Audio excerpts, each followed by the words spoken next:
Cordial saludo, mi nombre es Gilberto Escobar Molina, soy estudiante de Derecho de la Corporación Universitaria de Asturias y en este video analizaré el papel de la prueba dentro del proceso penal colombiano, tomando como base el caso de Laura Martínez y la constructora Urbanía S.A., en el cual la Fiscalía General de la Nación investiga a los directivos de la empresa por los presuntos delitos de fraude procesal y estafa debido al supuesto ocultamiento de fallas estructurales en el proyecto Altos del Parque.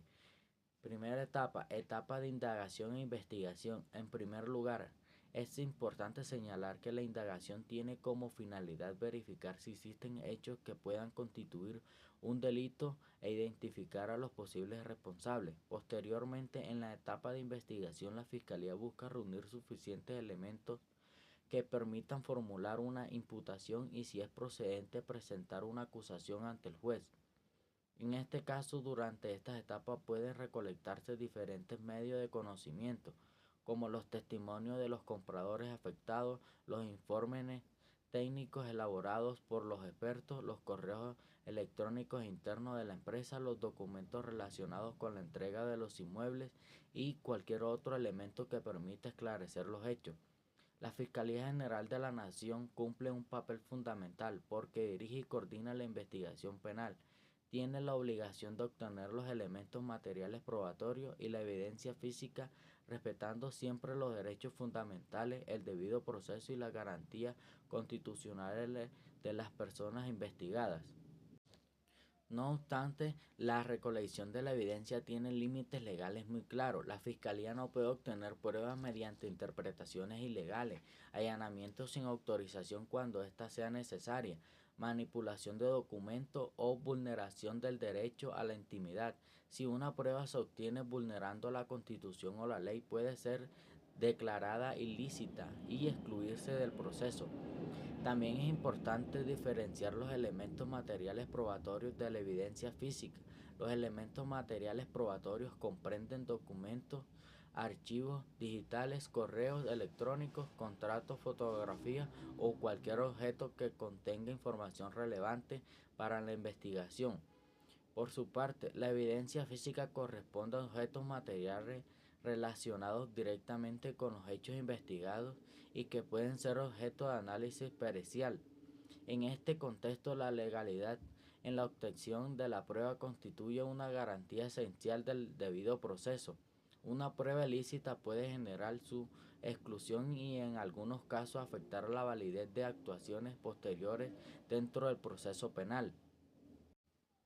Régimen de las pruebas en el juicio penal.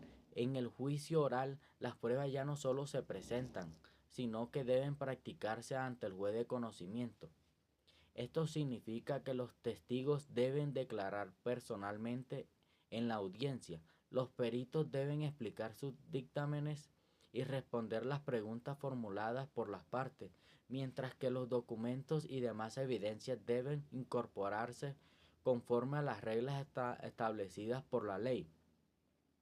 Durante el juicio cobran especialmente importancia tres principios fundamentales. El primero es el principio de oralidad, que exige que toda actividad probatoria se desarrolle verbalmente durante la audiencia pública. El segundo es el principio de inmediación, mediante el cual el juez conoce directamente las pruebas sin intermediarios, observando personalmente a testigos y peritos.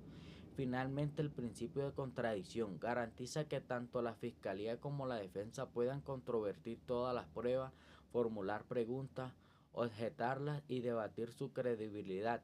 El juez valorará todas las pruebas aplicando las reglas de la sana crítica, es decir, utilizando criterios de lógica, experiencia y conocimiento científico para determinar cuáles generan verdadero convencimiento. Es importante aclarar que existe una diferencia entre la prueba recolectada durante la investigación y la prueba practicada en el juicio. La información obtenida por la Fiscalía durante la investigación constituye un insumo investigativo. Sin embargo, para que tenga valor probatorio debe ser incorporada y debatida en el juicio oral, respetando el principio de contradicción.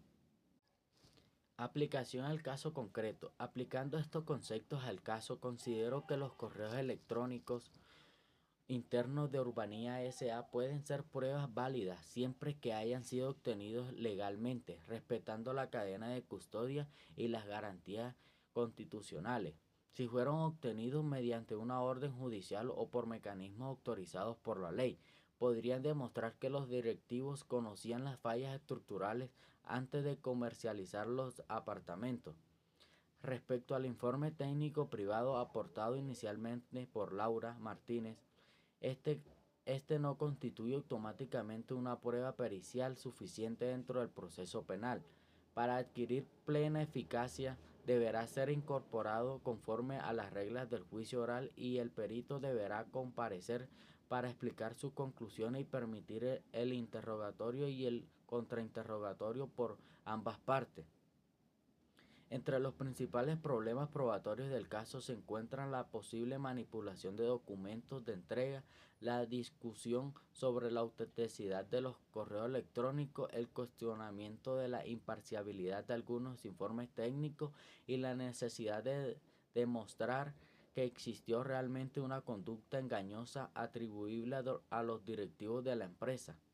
En mi criterio, las pruebas que tendrían mayor peso serían los peritajes oficiales ordenados por la Fiscalía, los documentos técnicos originales del proyecto, los correos electrónicos cuya autenticidad sean demostrada, los testimonios coherentes de varios compradores afectados y cualquier documento que evidencie el conocimiento previo de las fallas por parte de los directivos. Problema jurídico penal. Frente al problema jurídico, considero que sí podría llegar a atribuirse responsabilidad penal a los directivos de Urbanía S.A., pero únicamente si la Fiscalía logra demostrar más allá de toda duda razonable que ocultaron deliberadamente información técnica relevante con el propósito de inducir a error a los compradores y obtener un beneficio económico. Sin embargo, esa responsabilidad solo podrá declararse si todas las pruebas fueron obtenidas legalmente, practicadas durante el juicio oral y sometidas al principio de contradicción. Si persisten dudas razonables o las pruebas resultan insuficientes o ilícitas, deberá prevalecer la presunción de inocencia. Reflexión final. Como reflexión final considero que la prueba constituye el principio límite al poder punitivo del Estado. No basta con que existan sospechas o indicios sobre la posible comisión de un delito. Es indispensable que la responsabilidad penal se demuestre mediante pruebas obtenidas legalmente, debatidas en audiencia y valoradas objetivamente por el juez.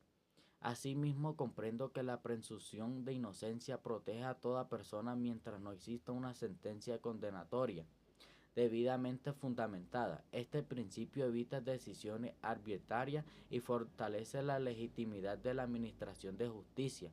Condenar sin pruebas suficientes no solo vulnera los derechos del procesado, sino que también afecta la confianza de la sociedad en el sistema judicial. Por ello, en el proceso penal colombiano, la verdad procesal únicamente puede contribuirse a través de pruebas legales pertinentes, útiles y plenamente controvertidas dentro del proceso juicio oral. Muchas gracias.